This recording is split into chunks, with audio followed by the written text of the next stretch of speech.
Okay, nice. You guys suck. All right, you guys ready? Yes, sir. Yes. All right, cool. Hey, what's going on, guys? Thank you for joining us once again on a conversation video. My name is Griffted, and I have with me some very special guests. First, we have TSC. You guys already know TSC. Hello, y'all. And and now we have AmaDeus225. If you guys don't know who he is, he's, in my opinion, the best Hunticorn player in the world. He's an absolute mad lad on the sticks. So if you guys just want to do like a quick intro of yourselves, and then we'll get into the video. Yeah, I guess Sure. I guess I'll start. TSC, the guy who did aerial Greatsword runs back in Monster Hunter World base game, and Rest in peace. Yeah, and we have some interesting discussion to talk about in the beta. But yeah, what else can I say there? I guess I'll hand it to AmaDeus. Yeah. Yeah, we also really like what you did, by the way. Yes. Hi, my name is AmaDeus225. I'm a relatively new speedrunner. I mainly go with the hunting horn. That's the only thing I play. And recently, I've been able to achieve really interesting goals regarding the beta. I got a sub 5 Nagakuga run, and also a sub 4 for 40 Tigrex run. So yeah, that's it for now. And I'm hoping to do more things. Awesome. So the beta came out on when did the beta come out? The 21st? Yeah, beta came out on the 21st. So what was your guys' experience with the actual beta itself before we get in too deep? Okay, so on the first beta, it kind of came out quick. Capcom, I think it was the day before, told us like, hey, you're going to have a beta the next day. And Oh, I do remember. We weren't sure about, when we would get the beta. Then we saw the Capcom stream. And shortly after, if I recall correctly, I think it was on the 19th. Oh, and then, they released the information. Because previously to this direct, we saw a bunch of French websites posting, information regarding the beta. We didn't know how they got this information. We were waiting for the actual, Monster Hunter World Twitter to confirm it. So it came after that. Mm-hmm.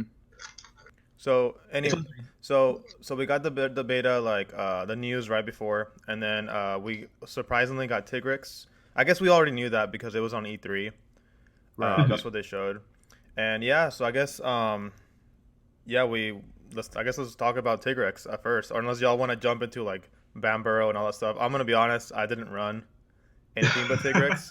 So actually, let's first talk about the map because it is beautiful. Yeah. It is So like, how much exploring did you guys actually do on the map? Honestly, I did literally no exploring of the map. The very first quest, when I actually did fight Tigrex for the first time, or the first few times, I did go around the map a little bit, kind of trying to get hold of where everything is. It's very, very pretty, for sure. It's one of their prettier maps. It is very big. Even the beta one was big, but it has some. Yeah, and it's supposed to gradually expand as you progress throughout the story of Iceborne and everything, and it's supposed to be apparently bigger than the Ancient Forest, which, depending on who you ask, is like a good or a bad thing. Yeah.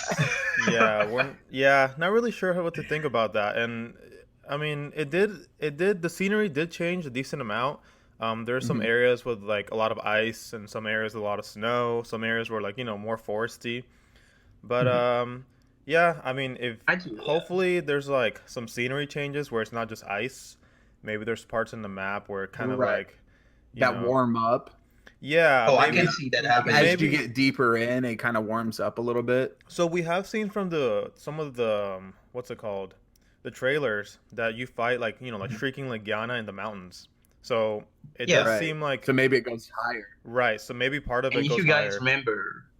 And if you guys remember, they also showcase hot springs. So there is definitely room for a different ecosystem. So I don't know if you guys saw this area, but I kind of ran across something a little interesting. It was down by Banbaro's spawn, and it's a tiny area, and I forget the number of it, but it's underneath the map, and it's a small area, but it's its own individual numbered area, and it looked eerily similar to Odogaron's like nest where he goes to go sleep. It gave you the Rotten Vale vibe. Yeah, kind of so thing. it was like, it wasn't snowy, it wasn't icy, it was like bloody and like warm and kind of like weird looking. And there was like I don't know, meat, like a carnivore lived there. So to me, I mean, that's like classic you know, a subspecies of Odogaron. Like I mean, I don't know why no one's talking about it, because Odogaron is by far the best fight in the game. It is one of the best monsters introduced in the world. And they give something to they give something to Legiana, and you know, one of the new apex monsters of the new world. I can see that happening. Oh, also I wanted to briefly touch about, you know, exploring the map. Now, obviously for the first 3 days, I was like everyone else busy speedrunning the monsters because we needed to take care of the runs quickly. But near the end, I actually took the time to explore, because you know, when I'm not speedrunning in these games, I enjoy watching the wildlife, the endemic life, catching some of the animals, and it looks really pretty. I really think they can do a lot of things with that. And they, you know, I don't know if you've paid attention, but not too long ago, they said, I think in an interview, that we will be able to have crowns for the endemic life. So I heard about that. And you know, as a completionist, oh man, this speaks to me. I'm going to explore the map and find all different animals.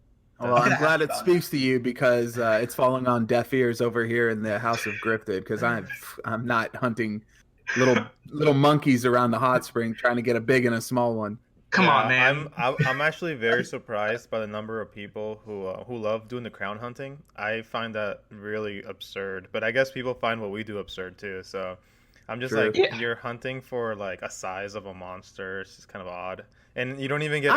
You don't even get anything but like a little gold crown and like a piece of paper, like it's somewhere hidden in the game that no one can ever see.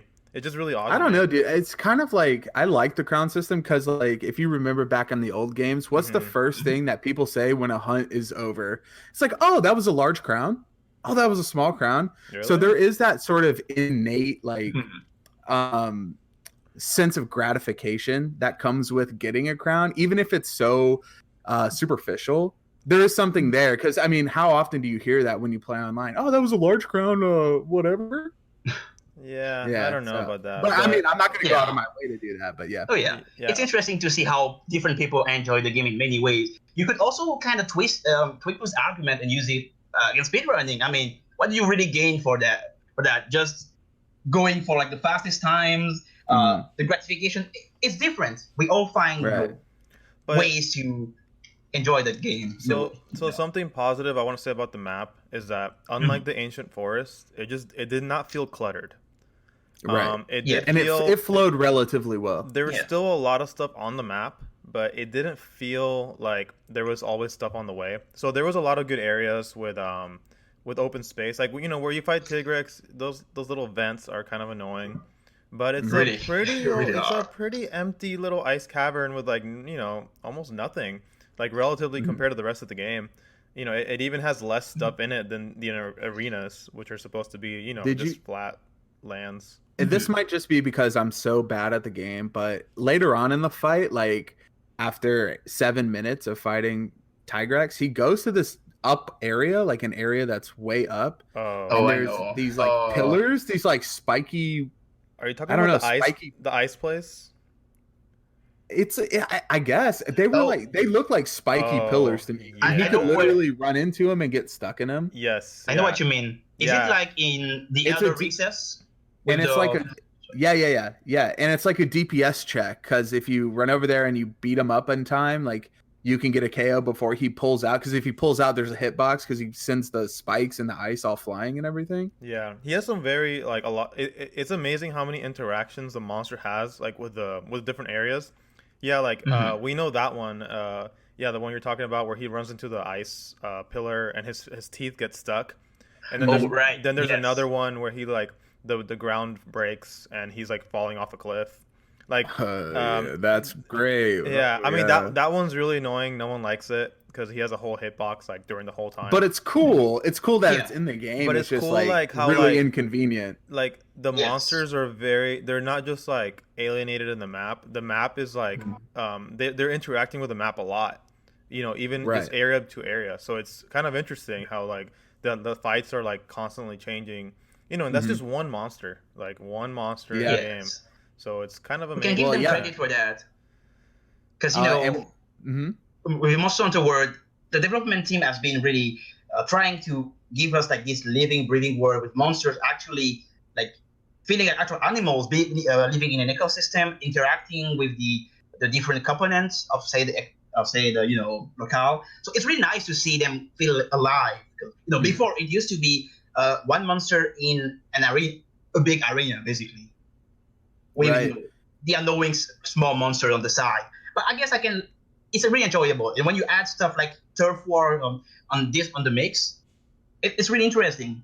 Mm-hmm. So this isn't really the first time we've seen monsters change their interaction depending on their area, right? Like in GU, we see Tetsukabra take on stones in a different map, and then when he's in the ice map, it's like ice blocks and everything. So, we've seen this before, but not to this degree, especially with like, Banbaro can literally he can't pick up a tree if there's no tree in the area. But when he gets to an area with a tree, he can pick up a tree, which is like really dope.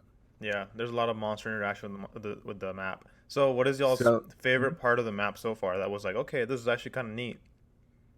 I mean, for me, it's definitely that little... It felt like an Easter egg when I stumbled upon this like little Odogaron cave, and I'm really, I have my fingers crossed. I'm knocking on wood for an Odogaron subspecies in Iceborne. Yeah, I think that's definitely my favorite. For mine, it was like when you first spawn in the camp, like when you first start the mission and you walk in, you're like in this little foresty area with like the Popos. That place is like, it's beautiful. It looks absolutely beautiful, and it's crazy. Like you never imagined the ice map to be that way, but they kind of like I like how they went that direction, where you actually feel like you're in a forest. And I don't think we've ever actually had that.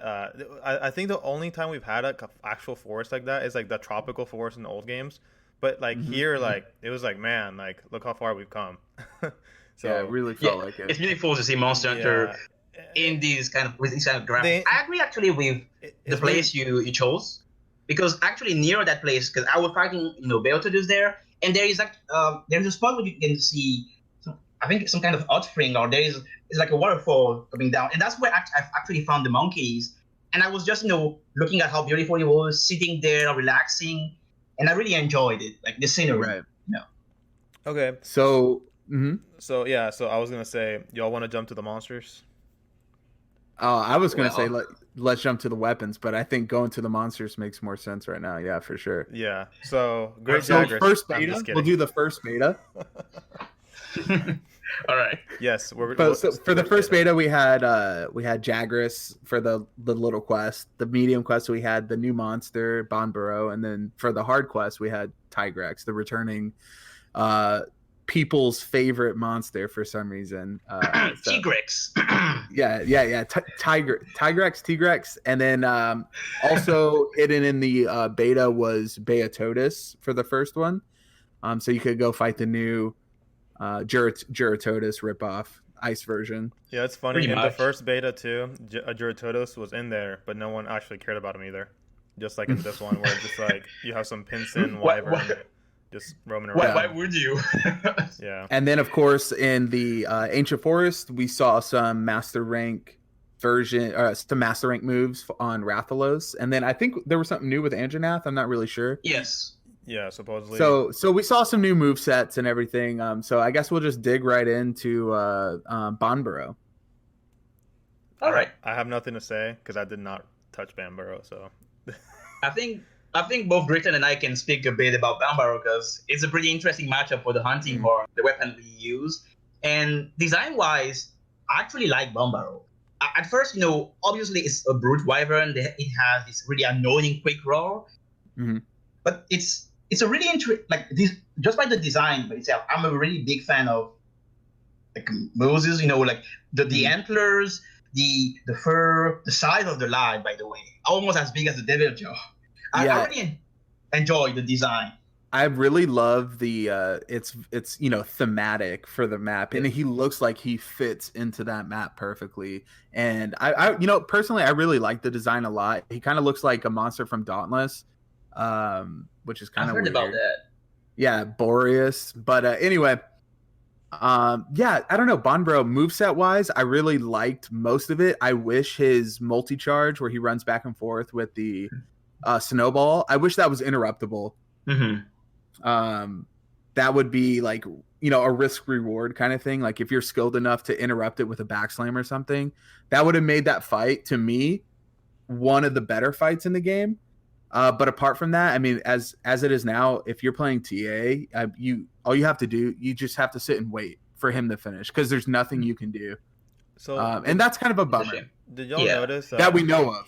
I think he was a perfect monster that they put in there, so you can try the clutch claw stuff because he's really big, so it's really hard to miss the clutch claw. Also, his head is massive. Like, I fought him like twice, okay, max. And I felt like all my hits were constantly hitting his head, even though I wasn't really. The hitbox is incredibly generous on Banbaro, and especially forgiving for the Hunting Horn. And it might even be one of the Hunting Horn's best matchups because, I mean, it is built perfectly for the Hunting Horn's swing and even, Echo Waves. And even when he how easy it is to KO Banbaro as well, we have to mention. Oh yeah, he it seems relatively weak. There is a unique skill ceiling, I think, with Banbaro that we haven't really tapped into, and that's with the Banbaro counter, which I think we've both experienced, Amadeus. Yes. So Banbaro has this very fast, almost Devil Joe type counter, and it's a DPS check as well, but you just have to be quick. It's like really hard to react to, but it's this really unique kind of small skill ceiling with Banbaro, and I'm pretty excited about that.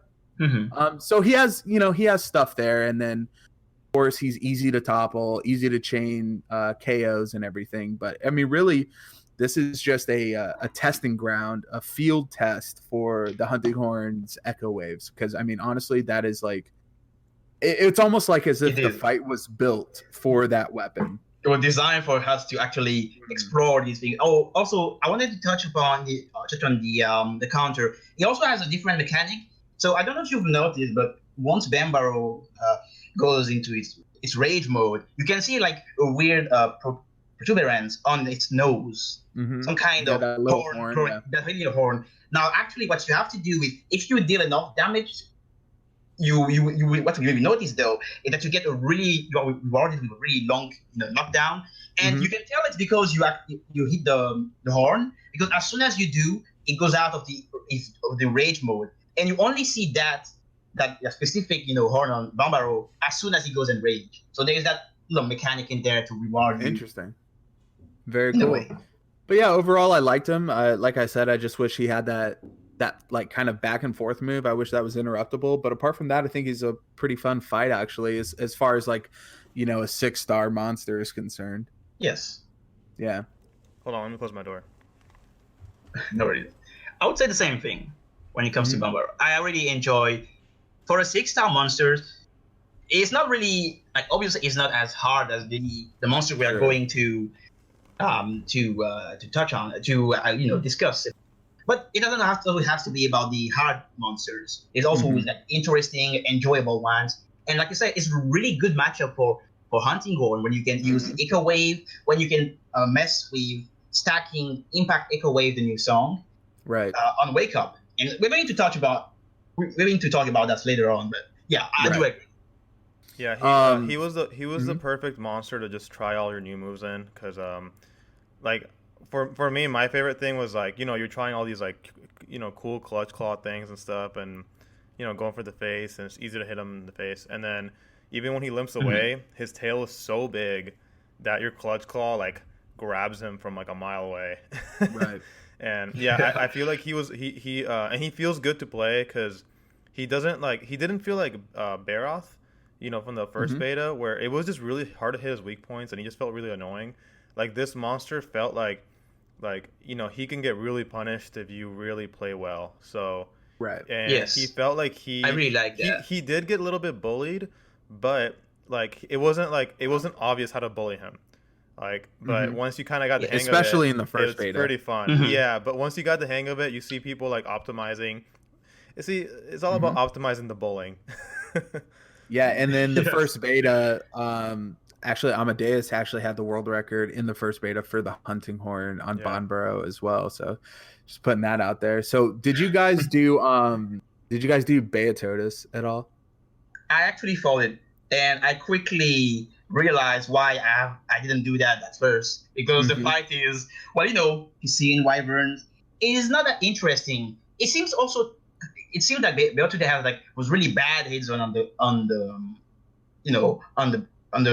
monster and whatnot. But fortunately, now that we have Clutch Claw and that we can quote unquote create weak spot like tenderize monsters carrying out part, it kind of makes it a little bearable. But it's still a pristine wyvern, not really that interesting.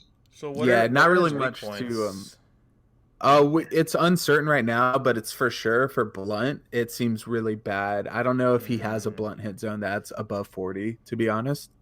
I really don't know, because I haven't spent a lot of time against that monster. But I would say it's like between Beotodus and Lavacio. Like, not too annoying, but not that great either. Kind of like I thought he was really bad, to be honest, and I think Agitator is really bad. Actually, I don't mind Lavacio too much, but because I think he's more similar to Agitator. But Beotodus, I think, is a bad fight overall.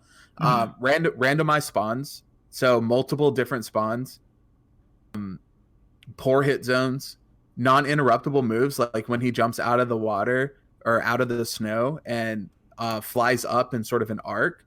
I was like, oh, that's going to be sick. I can't wait to like punish that with a backslam. Well, it creates this AoE, like the snow creates an AoE effect. So, I mean, if you're standing within that range, you'll get punished. So it's kind of like, it's just a boring fight. There's nothing really cool or unique, at least that I've personally found with him. I probably fought him for about 30 minutes. It looks like you used a really bad fight. Pods, I guess, the whole time, right? Yeah. Screamer pods. Yeah, but even then, I don't know how effective Screamer pods would be, because it's like, I don't know. Because when they're just above the water, or when they're just above, like in that sort of, before they're enraged, like as soon as you start the fight, that state, I don't even know if Slinger pods affect that, like Sonic pods. I don't think he comes out of water if you throw a Sonic. I don't know why I keep saying water, snow. Yes, no. Well, it's pretty much the same thing. It looks different, but they serve the same purpose, gameplay wise. But we pretty much knew it was going to be a Agitator clone anyway, so it's not like people had major expectations for Beotodus. It's just, a low star trash monster that you'll fight, day one and then never fight again. Yeah. Hopefully there's transmog though, because the armor, I actually like it. But Banbaro is also that kind of level tier monster, and they did him a lot better than that.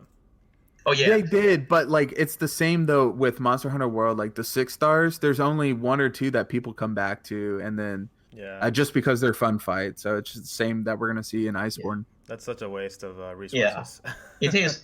I don't know who at Capcom really enjoys with this in wyvern, but they always make sure to put them in the game, but they don't, actually make them interesting to fight. Yeah, they don't put the Leviathans in. They put the pissy wyverns. The pissing. F for my boy, like Yakros. Rip. So also in the third beta we had Tigrex. So I think we all did Tigrex, and TSC especially did Tigrex like the entire time. So what do you guys think of Tigrex? Oh boy. So when I first started fighting him, it was I was getting destroyed. I didn't really understand. I didn't really see any openings because I still was very new to the whole concept of all these new tools that we were given. And honestly, playing the beta because I literally started on Tigrex the first day, didn't even touch Banbaro, and I felt very disoriented like playing the game the first day, because they changed a lot. Like all of a sudden you have all these like new combo moves out of your weapon, and like all these things start coming onto your screen. The screen, it tells you like what moves you can do next. You're like, what was that? What was that? Like, and all these like all of a sudden you feel like you're not doing the most optimal thing, because you don't even know what the most optimal thing is anymore. So true. And then going into Tigrex was a nightmare. I think I triple carded or pretty quickly, like for hours. He's relentless. at first. If you He don't... is relentless. Yeah. And I do agree with you because for me, the really cool thing about Tigrex is that it felt like I was facing a brick wall. I was trying to get a good run. I had a really bad start, and then Kuwei, a really good Japanese Monster Hunter World speedrunner, was having really a good time. It felt like they understood the matchup quicker. So I was getting frustrated a bit until it finally clicked, and I realized that I was playing it wrong. And you have to, and once you actually see it, right? Tigrex gives you the openings. It gives you the tools are here, but it's like a puzzle. You have to put this piece here and there and actually see how to approach a matchup. It felt great because I don't know about you guys, but in the previous games, I've never been a fan of Tigrex. Always charging. I was really not sure how to approach this fight because in Monster Hunter World they removed most of the head turning that was a thing in previous games. Mm-hmm. Basically, when we talk about head turning, we mean that reposition the monster dash to kind of face you. It was an opening for some weapons, giving you a way to attack Tigrex before it did the charging. But now that it's gone in World, that was removed in 4U. That was removed in 4U onward. Tigrex has the he can start the charge backwards. So as soon as he starts to charge, his entire body's an active hitbox. So you have to remember, it's frame 1, by the way. It's a frame 1 startup. It's unreactable. It's the worst. People love Tigrex. People love Tigrex. I don't know why. He's one of the worst monsters in the game. And as far as Hunting Horn matchup is concerned, horrible. I mean, dreadful. And dude, it's bad. Grimclaw, Brute Tigrex, Molten Tigrex, these are all great variations of a really bad monster. And I can agree with that. Yeah, when Tigrex was announced, I was just shaking my head, dude. I was shaking my head. I was like, oh, here we go. This is another nightmare. And I started doing Tigrex on Sunday. I started late because I had to make a video and then I prioritized other things. And I got to Tigrex and my feelings didn't change. I still think he's a really bad monster. It's funny though. So like AmaDeus and me were saying earlier, like he takes a while to get used to because at first it's really confusing what to do, but once it clicks of what you need to do, all of a sudden everything starts falling into place and he starts falling over more. You start getting and then it's like an exponential thing where like he falls over more, you get more hits, he falls over more, you see more openings, you get in more, and like it's like all of a sudden you're in control and like it feels really good to be in control of a monster. It does. All of a sudden. And I remember AmaDeus at the beginning when you first tried Tigrex, you actually made a joke in jest to me and you were like, oh man, sub 10 Tigrex win, as like a joke, like that was the goal, to get sub 10 Tigrex. And I mean that's how like kind of crazy starting against Tigrex felt, to be honest. And this is of course still the first beta and I still didn't really understand the Clutch Claw and how important and how vital the Clutch Claw would be in the matchup as well. And towards the end of that Sunday where I faced Tigrex, I started to understand a little bit more. But I'm kind of impartial to it. I still think he's kind of bad, honestly. I still think he's a kind of bad monster. So I guess let me kind of go off on a tangent and say why. Well, not really a tangent, but why I think he's a good monster and why I actually enjoyed him so much is it's mainly a non-TA thing, like when you're using all your tools. Basically, he gets destroyed by flash pods, okay?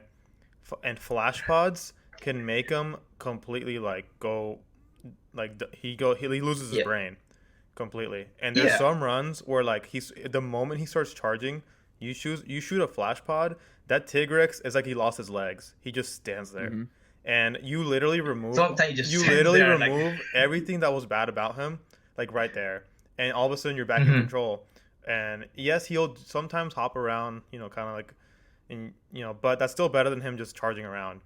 And so when a lot, I don't know, I think it's really people that were complaining about Tigrex were just not using the tools that the game gives you. Yes, because he's really manageable with tools. Like, and I'm not talking about traps. I'm talking about like flash pods when you're using slinger, like flinch shots, all that good stuff. it's using the full spectrum of everything you he have becomes available. extremely manageable because and I love that part about like where all of a sudden I have to actually focus more on my how to use my tools effectively with my weapon rather than just like what people were really complaining about was his relentless charging, which he doesn't do anymore at that point.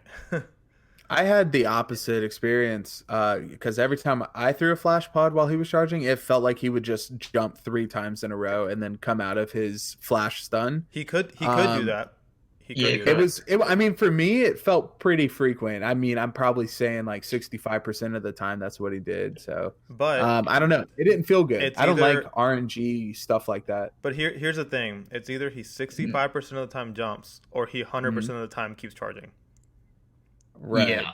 But if he jumps 3 times in a row, that's not really much of a. It's actually I don't think it was that likely that he'll jump 3 times in a row. I think he'll it's very likely he'll just stand there or he'll do moves in place. Like it's very, very likely. It happened a lot. I had the same experience as TSC what you are talking about right now. As in sometimes but didn't really like spam it that much. Sometimes it would do that, that forward bite, but that was still good because as long as he's not charging, you have opportunity to get some hits in, and that's the thing because from my perspective, as when I started speedrunning, I was focusing more on TA because I felt like I needed that to learn the weapon, learn the matchups, and get better at the game. And now that I'm trying to test, non-TA, I really appreciate the tools you have and what they gave us in Iceborne. Like, first of all, we have tools now to control some aspect of the fight. It charges a lot. Well, you can use the Stinger. You can also use flash pods. You have Power Knives. It's nice to see like you have answers what the monster can do. Especially like one really important part about the fight is the ending when the monster starts limping. Before it used to be like the really dreadful part. Like, what are you going to do? Because if you don't get that stagger at the best moment, well, your run is probably over. But now we have the tools to actually at least impede their movement and control what they do in a certain ways. I really appreciate that. And I wanted to if I want to give my what I think about Tigrex. I went from really disliking the monster to actually enjoying it in Word because as I was progressively getting better at the fight, I was seeing more openings. I was getting rewarded for the good plays. Right. Now the charging is still bad. It is really annoying, but it felt like the best like version of Tigrex I ever fought. Yeah. So let me say something interesting about like the whole charging. So obviously I played Hammer basically the whole time in the beta, and what I quickly learned was that the hammer can actually shoot the pods out of your charging hammer now, and that's a new thing. And what you can do is as Tigrex is like roaming around, you can kind of like walk out of the way of him like while charging your hammer, and you shoot a flash pod while you have your charge like maxed out. And when you shoot a flash pod, what actually happens is that Tigrex's body will turn towards the flash pod. So what you do is you shoot the flash pod like at the ground where you want his head to be, and he will turn around from his charge into you, and then you can release your attack. Like that is like the ultimate of mixing your new tools with your weapon. Like you're able to like now blend in all this stuff into like cool strategies that you couldn't before. Like it's not just like so it felt really cool like discovering that. So it's like every time he starts roaming around, I get a free hit with a flash pod basically.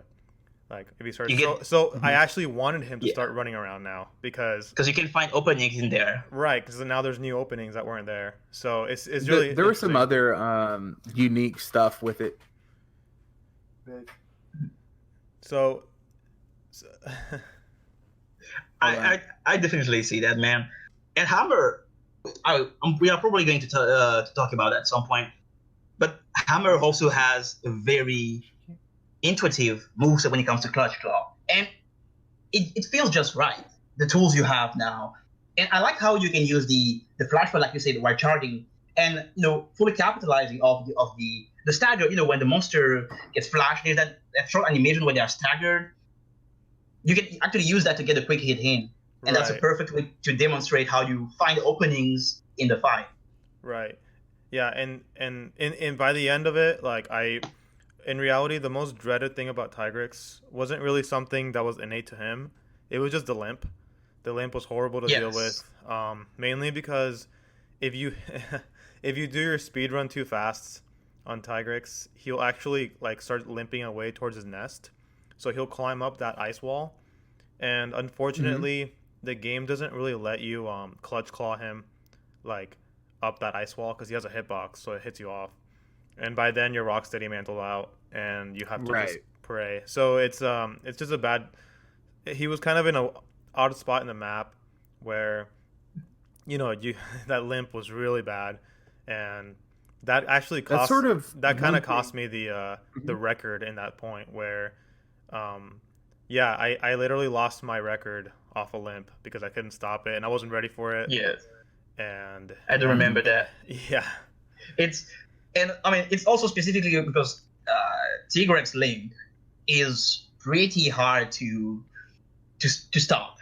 Yeah. As in, when he starts going for it, if you don't get that good, that skillful, skill stagger at the end, totally not on luck, by the way. If you don't get it, well, I hope you can flash it or you can clutch club it. Because if you don't stop it, then absolute skill. Yeah, absolute skill, man. So like whenever I go for it and I get my stagger, I predicted it. No luck. So I think the limps are pretty unreasonable, and then on top of that, I don't know why they chose to do this, but with the clutch claw, it's not just Tigrex going up that ice wall, it's any monster changing elevation. So what I mean is Banbaro in the first area, in area 5, jumping down or up the different levels right underneath the camp. If you clutch claw on before he jumps you're going to get flung off. So yes, we can just assume that's going to be one of the gimmicks of the clutch claw. Have y'all tried that with the actual like any mantles on? Because I haven't tried clutch clawing him like up a wall with the mantle on yet, but I'm assuming I'm actually not sure if that would work or not. It boots you. It boots you 100%. So it's just it just hits you off. It's not a damaging move. You don't take damage from it. It boots you off. It's an in-game gimmick that was designed for the clutch claw, and it's just really confusing. Like, well, you do technically take damage because I remember I was trying to clutch claw latch on Nagakuga and just take a free ride, but it actually did damage to me. So it's kind of this mechanic to you can clutch claw the monster, but you can't do it all the time. Depending on what you do. When they actually are doing an elevation change, it's not a damage. Like when you get kicked off of it, you don't take damage. And something interesting about Tigrex is actually about all these monsters that are now master rank is y'all have been hearing us talking about the flash pods, like, oh yeah, just flash pod him. Well, actually, on all these G rank monsters now, it seems that you cannot flash monsters more than twice. Like, if you try flashing... I'm on board with that. If you try flashing Tigrex... There's definitely some kind of flashing... they're more resistant to it. Right. So on the second flash, Tigrex gets out of it fairly quickly. Like, he will stay flashed literally for maybe 5-7 seconds. And then that's it. He'll do maybe one move or two, and he'll get out of it. And then on the third one, it doesn't work at all. Like, he doesn't even register it at all. So you can't really spam this tool. It's not some, like, spammable thing you can do. So assuming that you use 2 flash pods in your run, you cannot stop him with a flash pod anymore. Like, so it's actually... That's the thing. Yeah. So, which just makes it interesting. It makes you actually, like, think about which tools you want to use, like, at what order. Which actually was a lot. I'm a big fan of this. The beta was a lot. I'm also a big fan of it. Yeah, and it's also kind of concerning too for like Rathalos. I don't know if you guys have had experience with G rank Rathalos in the last games, but it's definitely not an easy fight. It's certainly really horrible. And like not being able to flash him more than twice seems really bad. I wish instead for different monsters, like I like the limitation on flash pods. Don't get me wrong. But I think it should be something different for various monsters like Rathalos. You should only be able to flash him after a head break and then increase his head break threshold. So that way it's like you have to actually fight a little bit more and then you get rewarded with the flash pods at the end, just like the old games with Dread King Rathalos. You couldn't flash him until you break like his wings. Yes. Yeah. I think maybe for casual play that would be a problem. But for speedrunning, I feel like what it does is that it makes you not like have one tool that beats every other tool. So basically now, like, That's good. I'm forced to actually be a little more creative about when I should use my flash. Like for example, Right. like normally when you flash, like people are always like, oh, just flash monsters and easy. But in reality, a flashed monster is horrible to fight because they just start Yeah. moving. They start Depending on It's the thrashing. it's monster. way Yeah. more random. Right. So I don't even know where this meme came from. But basically, like for example, if Rathalos can only get flashed once or twice, whatever, I'm like, okay, I'm gonna save my last flash for when he's about to die, because I know he's gonna die like when he's about to get up from the flash, because he's not gonna just so it makes it like actually like I think it makes optimizing runs funner.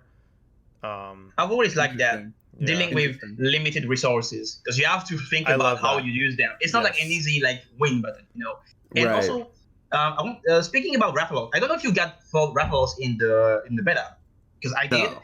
and they actually changed some things. Not just the new move. Now it reacts differently to Flash. Like the first time you flash Rathalos, it will fall on the ground, but it won't stay too long down. It will like immediately get up. And it has this built-in like flash resistance. And the second time you flash it, it will not fall down. It will be basically like acting for Kushala, where it's flashed, but it's still flying. Like Interesting. Kushala, like AT Kushala.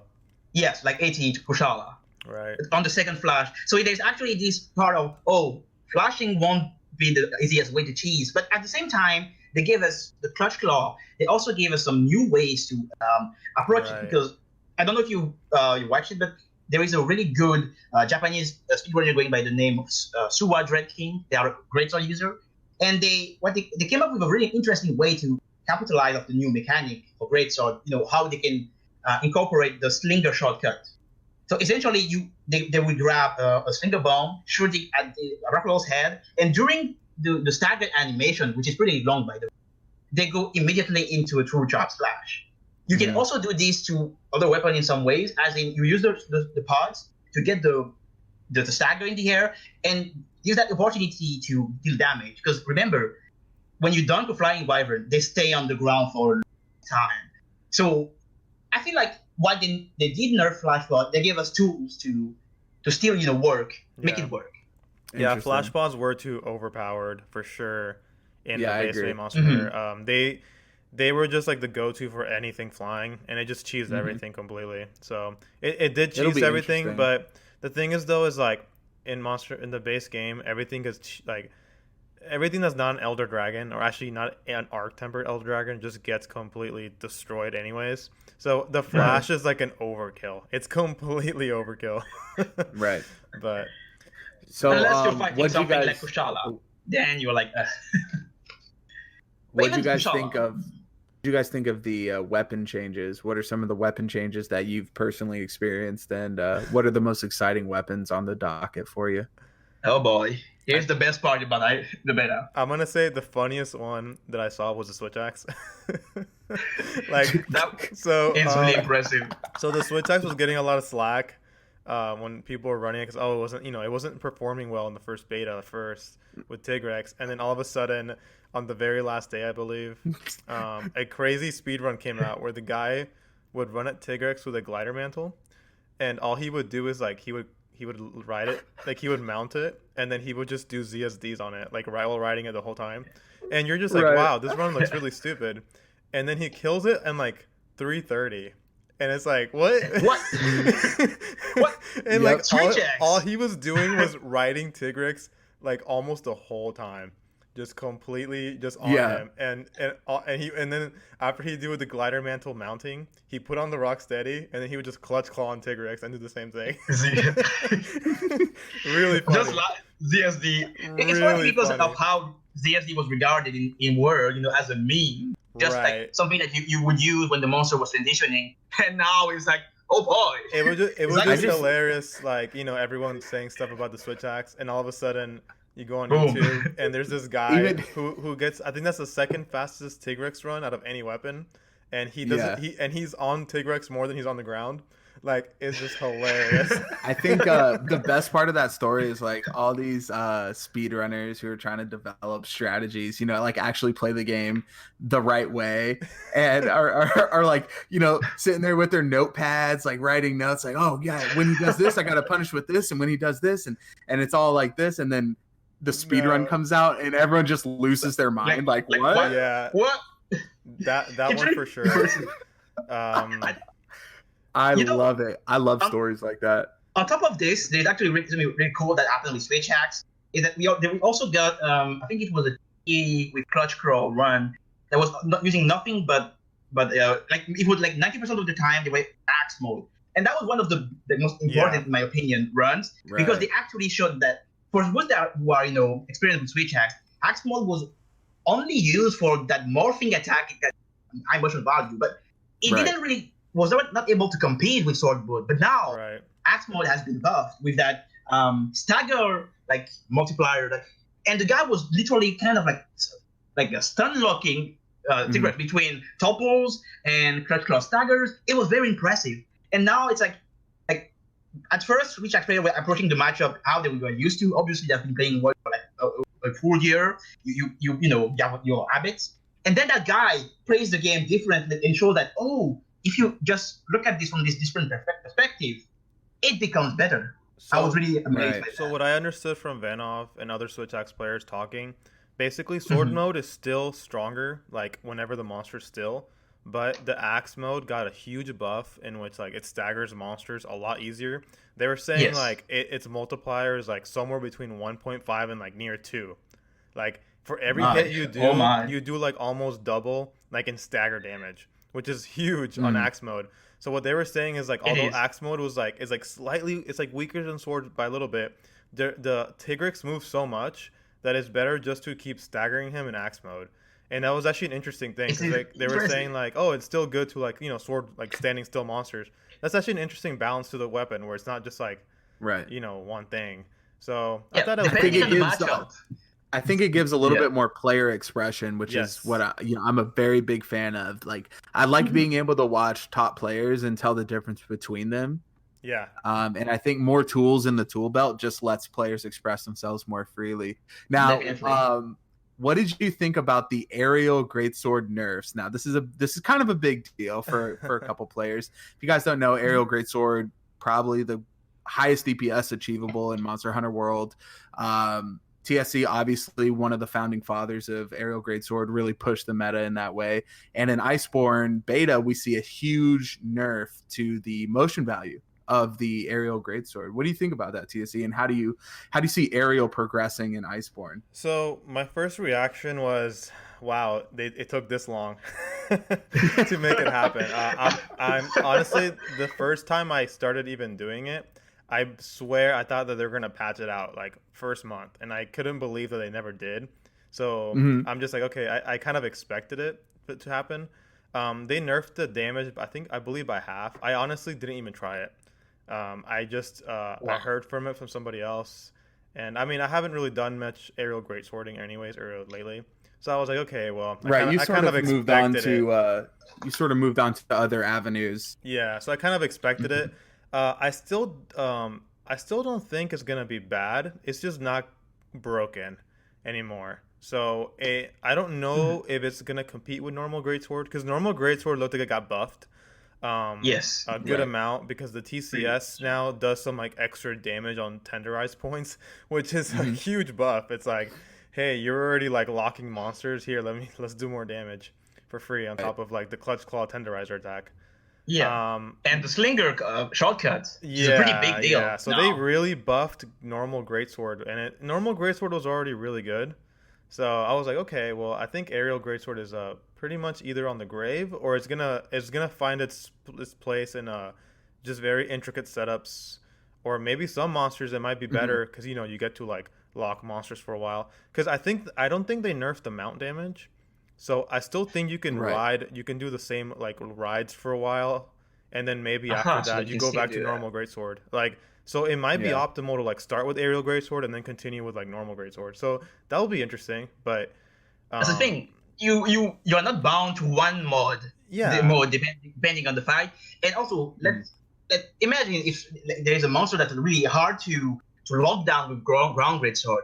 Now that could be a niche for Aerial Great. Yeah. And yes. Yeah. No, exactly. Like Yeah. imagine a monster like Lunastra, like all of a sudden like it's optimal to do normal and aerial all in one run. Like that's interesting. Like that's actually what I wanted. I wanted a weapon that's not just like, you know, you don't want one tool that overpowers everything else. You want like every tool to be intricately woven into like an optimal run, and that makes it a lot more interesting to watch when like right. It makes it really entertaining when your weapon doesn't devolve into spamming one move, which is sadly what most of the world was about.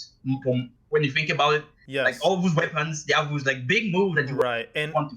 Right, exactly, and aerial Greatsword wasn't the only offender of that. Like you're saying, like like in reality, Hunting Horn kind of faced that too, where it just became like ground super pound, SAEDs with Charge Blade. The longsword became like just that the fort whatever, I don't even know what it's called anymore. The anime switch jump. axe is an absolute joke in Monster Hunter World, and that is something that we notice on every weapon. Every weapon now, like kind of like. They shifted into like kind of like you don't even know what's optimal anymore. It's kind of like half and half. Some weapons that didn't. I don't think the hammer changed, but man, the hammer is already such a good, like awesomely designed weapon. Like I have no complaints. I have no complats.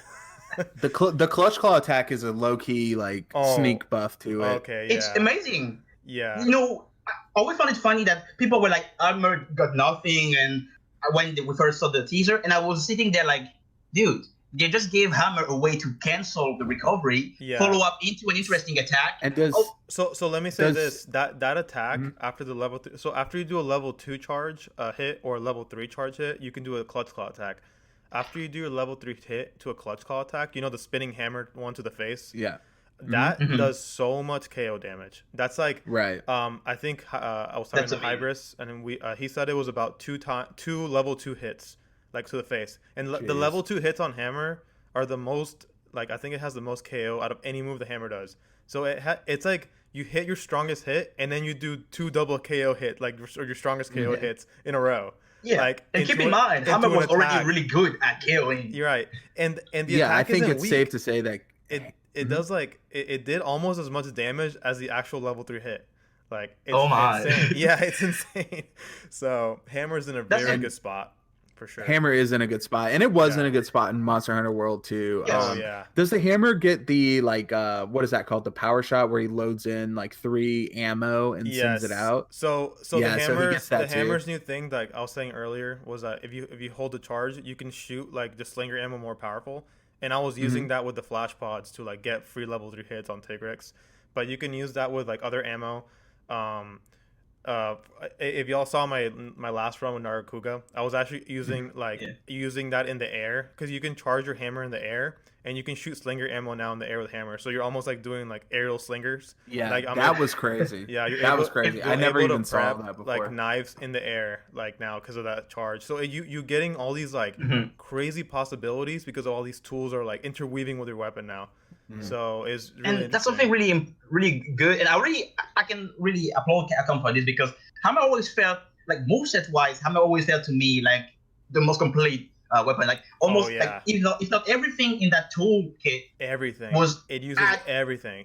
Yes, right. It's amazing. And now it got like a new way to it got more options, and they actually feel really intuitive because for the clutch claw is a little bit clunky, but for the hammer, it's like so smooth. Right, and it's funny because they gave the hammer like the clutch claw attacks on with the hammer are also incredibly useful. Like everything with the hammer is useful. Like nothing, everything. I don't think there's a single move with the hammer that you just don't use. I guess it's like the uncharged hammer, but even then, like it finds its uses. I guess like man, and that's in the what same I way. really love. Yeah, it's in the same way. The hunting horn sort of is in the same boat. Like every move is used now, and it's interesting because if you look at the motion value buff. So if you guys don't know, hunting horn got probably the biggest buff out of any weapon in the game. It was juicy. Yes. It was juicy.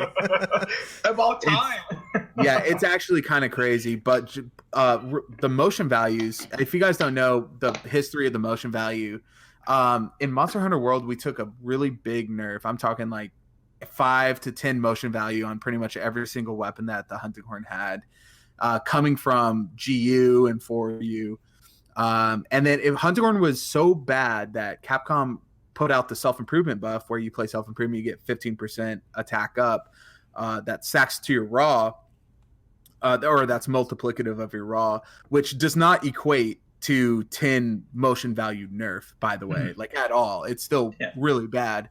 So they restored some of the motion values here, and I mean, not that much. Like right swing went from 27 motion value to 28, so it got like a 1 motion value buff, but in game is such a huge difference. I mean, it feels so much more impactful. It's quicker. Everything feels sped up. Everything's more reactive, and I don't know. It just felt so different and so So for y'all amazing. who don't know that that little right hit that he's talking about, that's the circle button hit, right? And and Hunting Horn players, from what I saw, always use that as a quick hit to get in between, like when you're not sure what the monster's gonna do, or when your opening is really tiny, so you know you can get that in but nothing else. But now in Iceborne, they buffed the speed of that attack like tremendously. So what that means is that the Hunting Horn's DPS went up by a lot, just because it's able to just get in even more quick hits than before. Like now openings are there that weren't actually openings before. And the more hits you get in, and we see damage from the backslam that DPS. competes with damage from the second hit of the super pound. That is a big one. Man. That's massive. So what that translates to is now I can use backslam and still be optimal. Right. Because essentially every time you use backslam in Monster Hunter World, except for specific punishes, you are being suboptimal if you really get down to it.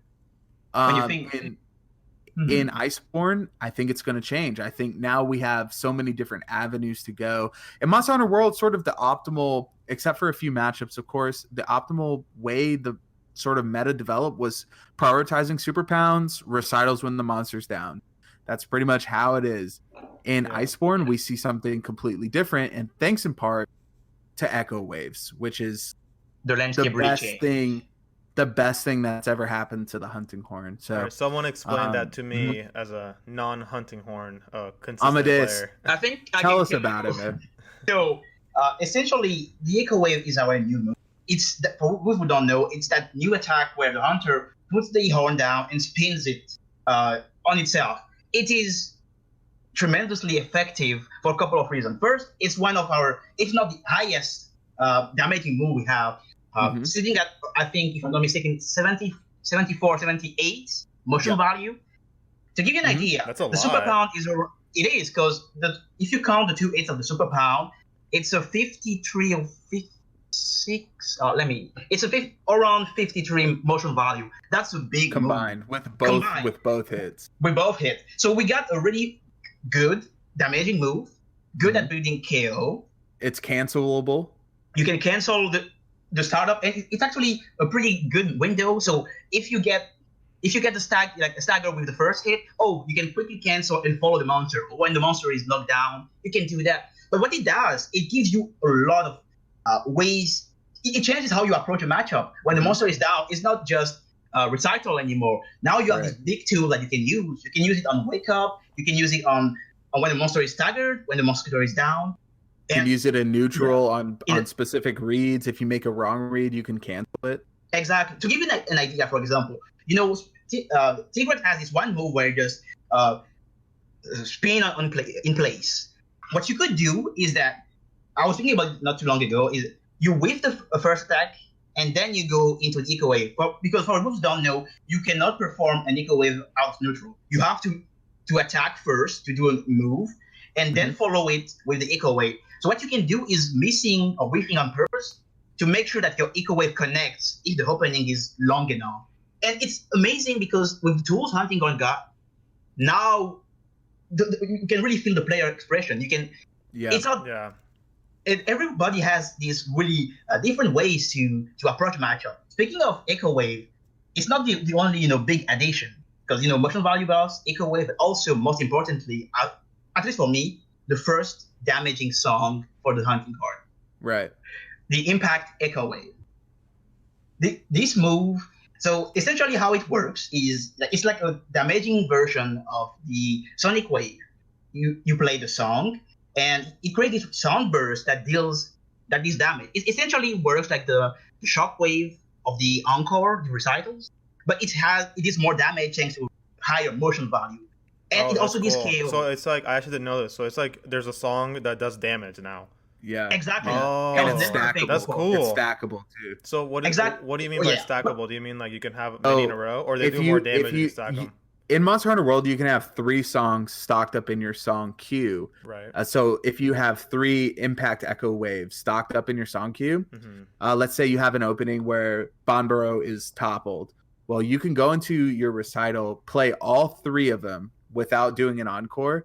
So you play all 3, so you get the individual motion value, which got off the top of my head.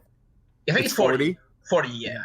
So 40 motion value for each song. So that's 120, right? Oh man. So then you encore it. And that 40 is times by 3. So you get that motion value again. Oh man. Okay, that is a lot. In one song. So it's actually kind of crazy.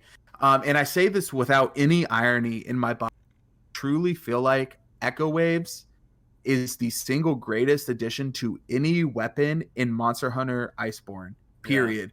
Yeah. It is unbelievable. It's so thematic.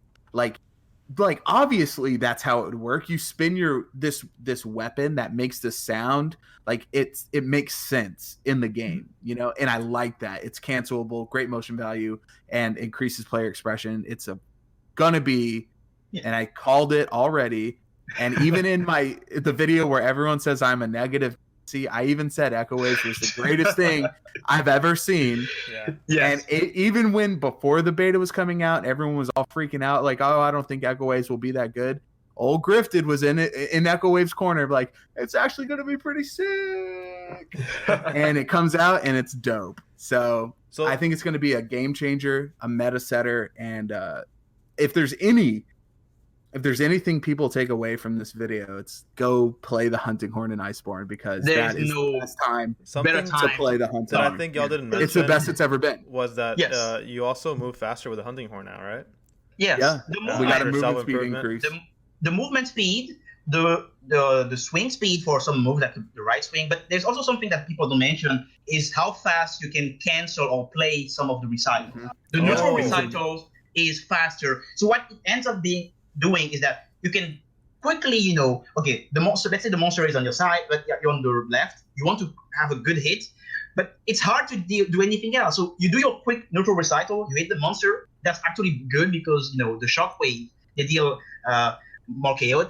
That's really nice. Then you cancel and you are more mobile. The Hunting Horn was already mobile, but the speed buff means that you can punish even faster. Like on Tigrex, for example, you're opening where he attacks. You finish with the right swing. As soon as you try something, you can easily cancel with the roll, do another thing. It feels so great to play the Hunting Horn. And I'm not sure if the actual position of the Hunting Horn, if you guys don't know, Hunting Horn is by far the worst weapon in Monster Hunter World. I don't know if the position will change. I think that remains to be unseen. As far as the beta is concerned, like if we're just looking at a weapon tier list for the beta, certainly the Hunting Horn would be square in the mid tier. If you look at the times that like AmaDeus225 has been able to achieve, it's unbelievable, really. But in base game, we don't know. We don't know how good weapons are really going to be in base game. So we don't know if the position will change. But certainly, it's a couple steps up from Monster Hunter World. That's for sure. Personally, the beta is not a really good representation of what the full game balance is going to be, because that does depend on the weapons they give you, themselves. Like, you don't know if they're going to give you a good Hunting Horn that is going to have all, be able to abuse all these tools. So I'm kind of and we don't know if the motion values will be true in the base game either. So these motion values could be, or how they truly go up with all that stuff, right? With all so I mean, what are your guys' like hopes in the full game? What do you guys expect for Iceborne? And what do you hope that Capcom brings to the table? And what do you want to see the community get out of Iceborne as well? So from everything that we've said so far, I really like. I hope that actually this variety of ways to be optimal, like from the beta, kind of goes into the full game. I was really happy with like watching the switch axe changes, and I really like the charge blade as well. Right now they still have the charge blade bug, but actually something interesting about the charge blade. I hope they keep that. Something interesting about the charge blade was it is actually not sure right now what the most assuming the bug is still in with the charge blade, which I guess they're gonna remove that. I can see them removing that because they did it in the they're probably gonna remove it. I guess SAD is gonna drop, but basically what happens is SAD is only optimal if the monster's actually like because if the monster's not if the monster's moving around, then yeah, you need to SAD. But if the monster's like standing still, then the new axe, this wild axe, is the way to go. So it's kind of like we don't even know what the best way of like playing it is anymore, or it's some mix of that. So I really like that. I hope that in the full game we get that that again, where we start seeing more player expression, because it's like not so obvious anymore what the player has to be doing, or and we'll get to see. Maybe there's more than one answer to all these problems like all the time, and it'll be cool to watch. I love this. Yeah. It's the best part with it, because now it just doesn't really. We can all find different ways to tackle a matchup. We're not just restricted. We actually have a lot of options, and that's what's really great about Iceborne. Even for a weapon like Hunting Ground that already had different ways to approach a matchup, it was like really stuck because Superpower was your highest damaging move, and most of the monsters in this game, like when the matchup when you needed to Super Pound, it was like Super Pound heavy. But now we have new ways to tackle them. Even the punish on the ground, it's not just recital spam anymore. It can be different ways.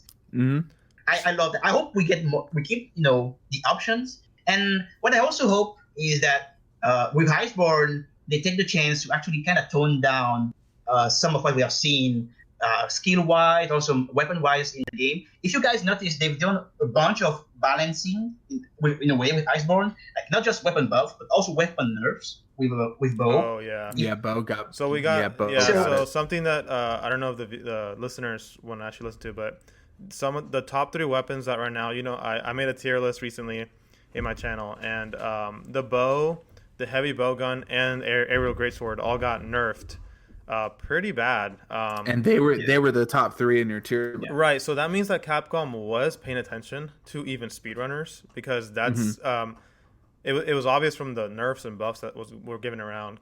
The bow, I'm not sure exactly what the nerfs were. It just seems like its motion values across the board were down, I guess. I'm not really sure how it works with the bow. The heavy bow gun, the bomb berries, now you can only carry 5 instead of 10, I believe. So, and you need bomb berries to make clusters. So that's a direct nerf to cluster. Right, so they nerfed clusters. Pretty big. Yeah. In the life cycle of it's really funny when people always focus on cluster when glutton exists. Right, but the thing is, like, glutton, as long as they don't release another glutton, then glutton will die with glutton. yeah, because it wasn't really every bug, it was that weapon. Yeah, but with clusters, it was like anything that could shoot clusters was pretty good. Yes. Yeah. And I hope from these weapon nerfs we see more of an integration, because what I find when something is nerfed, it increases that player kind of intuition, where like you said, aerial greatsword may not be optimal anymore. It may be a mixture of aerial greatsword plus ground greatsword, which would be like really exciting. So maybe we'll see something like that, like a mixture of clusters plus something else. Oh, for sure. Yeah, I think that'll be really, really dope. For sure, clusters even though it's are a nerf, still going to be used. Even though it's a nerf, it could be really exciting. I think. No, yeah, for sure. Now some runs might be like half clusters, and the other half they'll have to do with like normal or something. Some other new MO, like maybe they'll use a new zoom in thing. I don't know. Something interesting will come up, but now it just won't be like one tool destroys all. Spam, and run. So for me, I like that. As far as like Iceborne main release is concerned, I think for me, I want good matchups, man. I mean, that's like the biggest, most important thing. We play Monster Hunter to fight monsters. I want good fights. That's all I care about. And from what we've seen, I'm sort of I'm 50-50 right now. I think it could go either way. I think there could be some really good ones, some really bad ones. You know, maybe it's just a grab bag, a mixture of the both, like most games are. You know, most Monster Hunter games. Nobody's playing GU to fight whatever the starting monster is. What is that? What is that horrible green monster? What is that thing? Great Macau? Yeah, Great Macau. No one's like, oh, Great Macau is a great fight. You know what I mean? Yeah. So every Monster Hunter game has a handful of monsters that are like genuinely great fights. So I'm hoping for, a handful of monsters that are genuinely great fights. Something too that I think people are missing is everyone's focusing really hard on the new monsters. But think about like the old monsters, like think about a G rank like Tio. Like he might be like slightly changed to be actually really fun again. So even monsters that you fought like a million times, they might be changed just enough where like it's gonna feel fresh again. Right. It might be hard. So like I think people are overlooking the content that's already there. That's gonna be like different. It's gonna be different. You know? So that's good. And then on top of that, those matchups are inherently already changed because of the new movesets we have. Yeah, right. I was going to talk about that as well. How we approach various matchups are going to be drastically different in Iceborne, and it's going to be like a whole new Monster Hunter world, a whole new experience. So that's really exciting. That's the cool part about giving us more. It allows us to be more flexible and give us ways to deal with different matches. Think about how we were scared about Tigrex. Now look at the times Antingor has been able to achieve against a supposedly bad matchup. Right. Also think about what Antingor is able to do against Nagakuga, which is a good matchup, by the way. So now we have the tools, and Antingor has always been that kind of weapon that would adapt itself to the weapon. Now they gave us ways to be even more better at that. I wouldn't fear too much about the matchup unless it's like Valazak level of bad. Right. Yeah. I don't know. I think right now a lot of the community is I don't know. You hear my dog squeaking his toy, but from what I hear, the community is actually very happy about Nagakuga, and I think some Tigrex says it seems to be more like half and half, but they're very happy like that the way they turned out so. Yes. I think there's at least from the speedrun community, there's a lot of hype behind the game. Right. I think people who don't play Monster Hunter don't understand that this is this game is massive. Like Iceborne is going to be really big. It's a G rank version. It's not just when they say expansion or massive expansion. I don't think that really gives you a good idea of like how big it is. It completely changes everything. I mean Monster Hunter Generations. It's like it's night and day. Yeah, and I mean maybe it's not like the fair comparison, but if you look at the Monster Hunter Tri and Monster Hunter 3 Ultimate, it's like exactly night and day. The content you get. Yeah. Yeah, Generations Ultimate was massive, and this will be too. Like, and they've said it a lot of times that this is a big expansion, but I don't think calling it expansion or calling it DLC is doing it justice. And that's why I feel like there's not a lot of hype for the game because they don't realize that this is G rank. This is massive. Like it's like they might as well have sold it as a new game because I think people were like, oh my god, I'm paying $40 for DLC. But that's true. That's not the right way to do it. Yeah, you're paying $40 for Monster Hunter World, but like with new matchups and new experiences, and then on top of that you get a brand new map with a whole new sort of story continuation. I mean, I don't know. I think that's part of you can argue can argue the price versus value all you want, but I don't know. I'm personally actually pretty excited, and I think a lot of people who know me kind of consider me a pessimist, and I think overall, don't laugh. He's very optimistic, I promise. I would use the word objective. I would not say objective. I would say cautiously optimistic. Okay, so for Iceborne, at least regarding Iceborne, all my experiences with the beta have been generally positive, and I have nothing that sort of makes me apprehensive about the main release. And I'm actually overall really excited for Iceborne. Yeah, it's looking really good. And also something we didn't add. We talked a lot about the Clutch Claw. But something I want to add about the Clutch Claw is that it feels really good. Like in the game when you're playing it, doing the clutch thing, and for some, at least for the hammer, like it feels like it always was there. So I almost like, I'm dreading going back to normal Monster Hunter because I'm not going back. yeah, it feels really like, man, the game feels really good, and it's weird. You're playing the same weapon, but it feels better. So watching your speedrun, how you integrated the clutch claw attacks along with your regular attacks and like aerial hammer attacks as well. I mean, it was all sort of integrated into a various speedrun, and it's like that's really cool. The hunting horn, it's not that at all. I think the hunting horn clutch claw attack is the worst clutch claw attack in the game by far, like by a long shot. I think the gun lance one supposedly is really bad. It does. I mean, it does really bad damage. It does next to no KO damage. You're not going to get a flinch off of it. It's slow. It's like beyond slow, and it looks ridiculous. I think it's the worst clutch claw attack in the game. So I mean, I haven't as a hunting horn player, it didn't feel that integrated when I watch a hammer speedrun. I feel like you kind of also missed the point of its effectiveness. First of all, the tenderizing aspect is huge for the fight. Dealing more damage is always welcome addition. And in some fights, basically what it always works is that monsters' parts are kind of linked with a new stagger mechanic. For those who don't know, if you pay attention, sometimes when you hit the monster long enough, when they stagger, you can see them like in that really weird pose, drooling, and basically it's the clutch claw me now stagger. That stagger can be initiated on different parts. For example, for Narga Kruga, if you hit the head, and you can get that stagger, and that's good because it's an opening to deal damage, but also tenderizing part, which means that you will deal even more damage.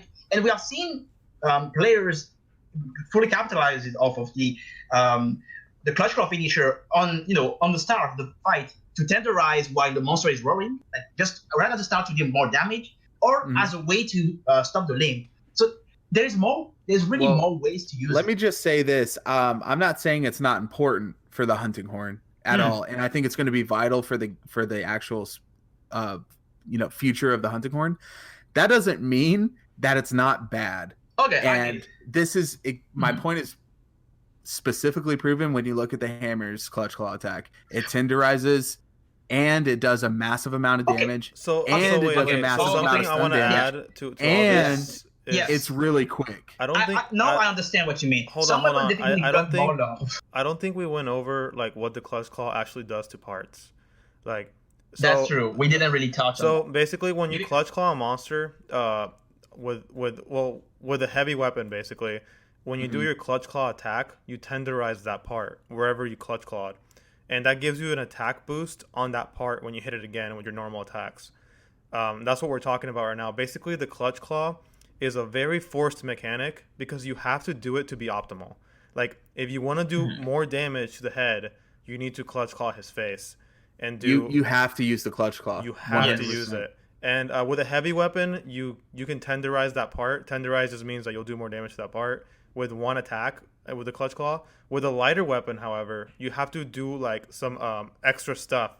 Like you have to actually claw his face, I think 3 times with the circle. The circle There's button. a workaround. And then you have to press the triangle. So circle, circle, circle, triangle. And that's how you do it with a lighter weapon. So the lighter weapons really kind of got the short end of the stick when it comes to the clutch claw. They did. But weapons like the hammer, hunting horn, greatsword can all just clutch claw immediately to the face and then just do it off one hit, tenderize. So that's kind of like a buff to heavy weapons. Is a buff to hunting horn, like relative to other weapons. It is. Yeah, and that's kind of like what's been happening. And there's been some talk of maybe there's going to be a skill that maybe lets light weapons tenderize faster. That will balance it out. We're not sure. If not, it's kind of not in a great spot for the lighter weapons because they're they're not really. I don't think like they balance the game around like you taking longer to tenderize. So. Yeah. I wonder if there will be clutch claw related skills and how vital clutch claw related skills will be. I can see that happening. At least it would be nice for light weapon because sure their clutch claw finisher is faster than the heavy weapon, but they take longer. Like the fact that you have to do the claw attack twice in a row before tenderizing the part means that you're using all this time to get the same thing, and not even the same thing because lighter weapons don't get a bonus as big as the heavy one. Oh, So really? I don't know Off how the tenderizer? they're going to. Serious? They don't It's tenderize the same amount? It's not as strong. If I if I remember correctly, because when they were showing the trailer, they said that the heavy weapon had this buff. The light weapon they would drop single ammo, and they get a shorter version, like a weaker version of the tenderizing. Maybe I might be wrong, but no, last time I checked, I don't think they get a weaker tenderizer. I think they just take longer to tenderize. Oh, okay. Yeah. But yeah, maybe they drop. I understood that. Oh, regardless, it's clear that the clutch claw is going to be vital for pretty much every weapon moving forward. So if y'all notice, like even TA runs basically ended up using clutch claw, even though that's we talk about how it's gonna get banned. That's a whole different podcast, isn't it? But it's a different topic. Because basically, but it's interesting to see people embracing the new tool. No, I don't think it was embracing. I think it was because I wouldn't call it embracing at all. I think it was because I'd call it I need to use this to get good time. Right, because it's not stated in the rules. Then they used it because it's not stated in the rules, therefore I can use it. If it's not explicitly stated, we can use it. You have a point. Whatever. That's the main reason. The fear is that they made the tool so good that now if you don't use it, far behind. I get it. Yeah. It can be concerning when the tool. We talk about weakening some stuff like the flashbullet to give more room for other things to grow. But if the clutch claw becomes the new central thing and becomes too centralizing, I can see the issue in that. Oh, also, I don't know if anyone mentioned this, but in the thing that I would love to see maybe tweaked, there is the clunkiness of the clutch claw for some weapons. For example, some weapons have an aiming mechanic, like the bow, like the Zimmtekk, like the light bowgun and like the bowguns. And basically, what they'd have to do is that they have to go out of the aim mode by pressing, I think it's L3, in order to go into the claw mode. Yeah. And that's quite clunky because you waste time actually transitioning in those modes, and it feels like it sets you behind. It's really confusing, Griffted. So like with like a bowgun, like the light bowgun or heavy bowgun, you have to like hold L2, then press R3, then press circle. Like you have to like hold like 3-4 buttons at the same time before you can even get to the clutch claw. Right, and to clutch really claw, clunky. You press L2, right? It's really clunky. So I've experienced problems with the clutch claw where I want to use the clutch claw with the hunting horn following an attack, but because the in lag of whatever attack I did, like the frames were too long afterwards. So when I hit L2, I go into echo waves instead of going into aiming my clutch claw. And I'm talking like really generous like active frames where this will happen. So specifically on stuff like the back slam where your hitbox is over at least like 12 frames ago. And that 12 frame window, 12 to 24 frame window, if you press L2, you're doing an echo wave song. Yes. You're not going to be doing a clutch claw attack. So I did experience some weird kind of clunkiness with that. And I don't know how they would fix it, to be honest with you. But, who knows? That's the thing, because now they give us they add this new mechanic in there and kind of how to make it fit for the weapons. Maybe give you we need something more intuitive for the weapons. Like, I don't really exactly know how they could, but I would like a more in-depth controller setup. Yeah, or at least give you maybe ways to tweak the controls. Yeah, the control tweaking is going to be kind of odd with the clutch claw. For sure. I would much prefer clutch claw on my L3, to be honest. If I had clutch claw on L3, I'd be pretty happy because then my echo waves button would be free, and I would never have a problem trying to use. For some weapons, it kind of impedes with like your moves a little bit. Yeah, even the timing for some of the clutch claw new, not really the clutch claw, like the slinger shortcuts, like for Greatsword. I guess part of this is because we are experiencing something new and we need time to adapt. But there's definitely some room for improvement when it comes to the control scheme, like how responsive it is. Right. I hope they do fix that in the full game. I think it's safe to say that a bunch of bug fixes are going to be coming with the full game release too. Like we saw the longsword just get completely. I don't even know what was going on with the longsword. Like hitboxes weren't activating. On the ice slash. So what I understood, apparently there was a lot of bugs in the beta, but I personally didn't experience really any bug issue like the longsword players did. So some of the stuff that they were talking about was just they were saying that the beta was off an earlier build because some of the stuff that they changed in World weren't there anymore. For example, you know how the longsword counter, it got buffed in World where like they increased the invincibility frames of it by a lot. It was gone. The SAED glitch was back. I think flash pods were reacting differently. They were acting like before some patch, like way early in the game. Interesting. So there was a lot of interesting. So there was a lot of things. So actually, my thing is though, is like I'm not sure if they just forgot to like repatch them, or I don't know, like maybe this is the way that they set up the game. It's going to be right, and they just forgot to. It would be weird. Crap. Yeah, but if you ask me, I do not remember exactly where I found it, but there was some speculation about Iceborne being like they were basically that the development team was thinking about Iceborne really early in the development of Monster Hunter World, and this seems to like validate this kind of like theory where Iceborne, this demo being based on an early build of the Monster Hunter World beta. It seems like they've been working on that ever since they started like actually doing some testing on World. We don't know what's the direction, but if you ask me, it's going to be updated. I think it's going to be updated after we get the full game. Yeah, and some stuff. I don't know if we really touch on this or really talk about it, but the fact that they are actually finally doing some more balancing, it feels like they waited for Iceborne in order to take care of this. Because if you guys, for those who if you don't know, they didn't just nerf the weapons. Some skill, a skill specifically actually got nerfed. It's Agitator.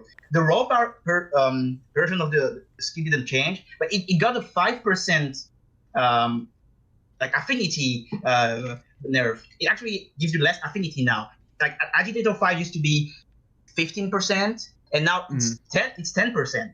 So this makes me feel which is super odd because Agitator was never a popular skill to begin with. It's really odd. Not really. It was the last skill you fit into a build. Yeah, very last skill. It was niche, like specifically for monsters like Nergigante, and because these monsters fitted the requirement was easy to enrage and easy to keep, and it lasted for a while. So it feels weird that they nerf a niche skill, but if they nerf affinity, I have a feeling that they might do the same for some top skills, maybe weakness exploit, Yeah, so actually, talking about skills. So, we have been talking about how aerial Greatsword got massively nerfed, but the airborne skill got massively buffed. Right. So, airborne skill went from 10% attack boost to 30%. And not just because you can... But like I said earlier, though, dude, like that does not make up for motion value nerf. No. But, okay, well, first of all, some people are, thinking like, oh, you have to slot in more airbornes. No, it's one jewel gives you 30%. Yes. Okay, but... Which is crazy. Other weapons that were also... You could utilize aerial, such as hammer, gun lance... hunting horn, gun lance. Those weapons got aerial hunting horn player. Those weapons that could also abuse, the ledge got massively buffed. Stop, man. which is what I used in my Narukuga run, where I was showing that aerial hammer is basically going to be the new king of like the aerial, unless they somehow nerf it like later into Iceborne. Yeah, like that got a massive buff. Yeah. And hammer is already strong weapon. Hammer is already like strong on the ground. So now hammer, like on top of like being strong on the ground, can abuse ledges. And then when the monster goes off ledge, doesn't matter. The hammer is still insane. Like it's just such a good spot. It's still nutty. The hammer's in such a good spot. Situation you were like speculating on where. We player might use aerial greatsword and ground greatsword at the same time. Now we might see the same thing with hammer, where you have both mode used. that's a cool thing when you have such a complete weapon. I mean, TSC was already doing the mixture. Yes, in his Nagakuga run. I'm excited to see the new options. I think for the most part, I'm really positive about Iceborne. It was some changes, and that felt like they were really needed because it doesn't feel like we are going to play the same game the same way. Now we have new things to test, and I'm just looking forward to it. Really. So something quickly. Yeah, if there's any time to get into speedrunning, I think Iceborne is going to be the supreme time to do it. So something quickly that we forgot to mention was the flint shot. Right. Oh, right. So such a big part. So basically now when a monster's unenraged, you can just like clutch claw him in the face, and then if you press circle and then R2, and you have slinger ammo like that you pick up, you can just ram him on a wall. And this is such a big deal because all of a sudden you can set up monsters super easy in random spots, like, and just have a down immediately, and that gives you a free clutch claw to the face, like to set up the tenderizer. So what I felt from the Iceborne beta the most was that I felt like this game is gonna be all about scripts and setups again, but even more so than before. Like you have all these new tools like fit perfectly into the scripting world because all of it, like so. And when you think about it, sorry to interrupt you. It just something just came to me. You know, it's that one interview, the Iceborne Spring update, where we have the developers telling us that a big part about Monster Hunter World was focusing about giving you tools to control the monster in different ways. Yeah, that is exactly what they are doing. And you know, I was a bit reluctant at first, but I'm starting to embrace it and to really like the control they gave us. Yeah, and TSC calls it scripting. I call it routing, and this is a term that speedrunners use for pretty much every game where you can route specific, routes in whatever game you're playing. And like for prior to this, Monster Hunter World, the Hunting Horn, you could route various matchups, but you saw on the Banbaro now in the beta, where you saw where the Hunting Horn could basically script the run almost completely, right? And it feels good to be able to do that. And the routing options are going to really, it's going to drive speedrunning forward in a very exciting new direction. I think for not only non-TA, but also TA, especially if the TA wiki admin is crazy enough to allow Clutch Claw to be legal. I mean, we're going to see some cool stuff. It's going to be crazy. Depends, on what's allowed, because with Clutch Claw comes Flint Shot, comes Finisher. What part is going to be removed? If anything, I can see just the Finisher staying while the ammo part is gone. But then again, I don't know. Maybe that's a discussion for I think what's funny is like there's a lot of other exploits in the game that have nothing to do with ledges, so people don't realize that if you allow the Clutch Claw into TA, you're giving us a free pass into like being able to do some of these exploits that we could not actually do in normal base game because we didn't actually have enough tools to be able to accomplish them. But if TA allows this tool, like you're opening the doors for some stuff, and it's probably gonna get banned. I know they get like there's that once I enter there and start doing some stuff with the Clutch Claw, like I already know that's possible. it's gonna get banned. As much as I like it, I can definitely see it happen. Yeah, it's fine because these are two different ways to enjoy the game, and they are still valuable. But now we are going to see I cannot wait to see what players are going to do, because you mentioned the flame shot, but another thing that's really cool is that you can still, during mid-fight, grab some slinger ammo, and while the monster is limping and trying to get away, you can clutch her on the face. Oh yeah. And do a flame shot again. Yeah, so there's so this gives you another way to stop some of what the monster could do that was out of your control. And it feels good. I think overall the consensus here from all three of us is that we're all pretty excited for Iceborne and looking forward to it, right? Yeah, yes. So y'all want to do like a closing thoughts, each one of us, and I think we've pretty much covered it pretty well. Yeah, I think so. Yeah, let's wrap it up, boys. All right, so AmaDeus, closing thoughts.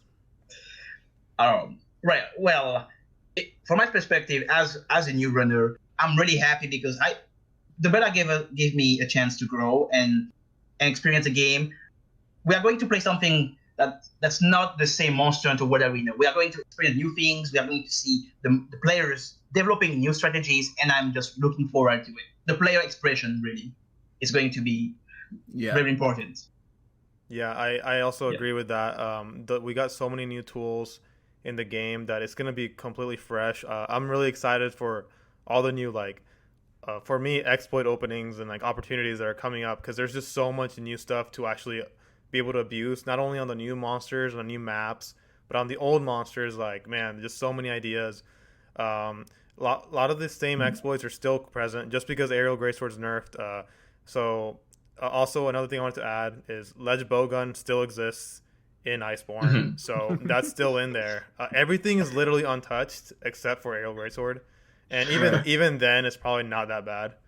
But yeah, I'm excited for it, and the beta was great, and I loved every second of it. And aside from the spawns from Narakuga, like it impressed me. It's they always find a way to impress me. So yeah. Awesome. And I just want to say thank you so much for giving me the opportunity to sit down with you two world-class players. We literally have best Hunting player in the world, along with one of the greatest Monster Hunter World players in the world right now. And I'm just so blessed to be able to talk to you guys. Thank you for sitting down with us. And like I said earlier, Iceborne is going to be the best time to start speedrunning. If you guys are looking to start speedrunning, check out our Discord. All three of us can be found in that Discord. That's linked in the description, along with these two guys' YouTube channels. And I urge you to go subscribe to AmaDeus225 to see world-class Hunting Horn gameplay, and go subscribe to TSC to see some just crazy stuff you've never seen before. And with that amazing outro, thank you guys so much for watching. And we'll see you on the next one. Thank you very much. Bye. Bye-bye.